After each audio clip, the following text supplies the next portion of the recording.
Hello everyone, and welcome back to another episode of Crimson Dawn Lore, where I, the author, teach you, the viewer, about the world of Crimson Dawn.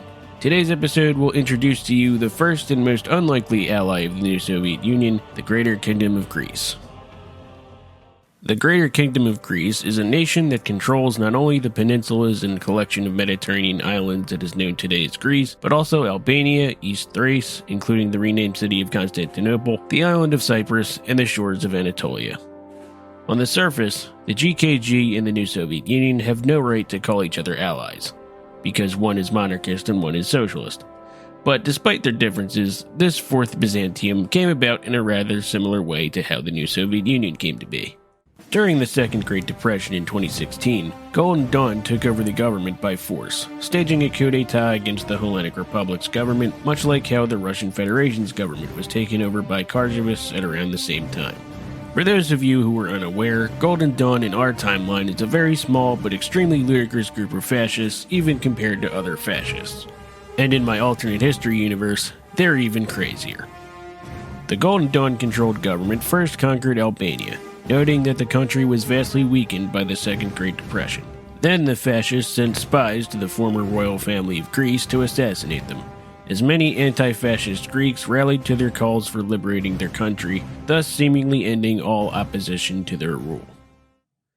Golden Dawn's power seemed to grow unopposed until late November of 2017, when a monarchist admiral named Mikhailis Neropoulos rallied his own group of revolutionaries, comprising of all different ideologies who wanted to liberate Greece, much like how their grandfathers had done during World War II. The admiral and his forces stormed Athens, clearing out any Golden Dawn forces in the city and declaring himself King Mikhailis I of Greece, starting a new dynasty of Hellenic monarchy under his rule.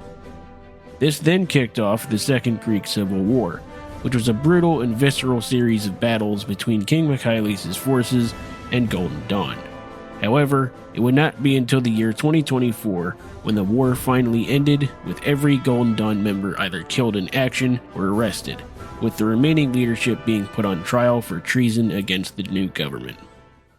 After the GKG stabilized its own territories, tensions later rose between it and the Islamic Empire in the year 2030, as that empire conquered all of Turkey. As the Islamic imperial forces advanced towards the eastern Greek border, Premier Letyeskov saw this opportunity to form a shaky but necessary alliance between the GKG and the new Soviet Union.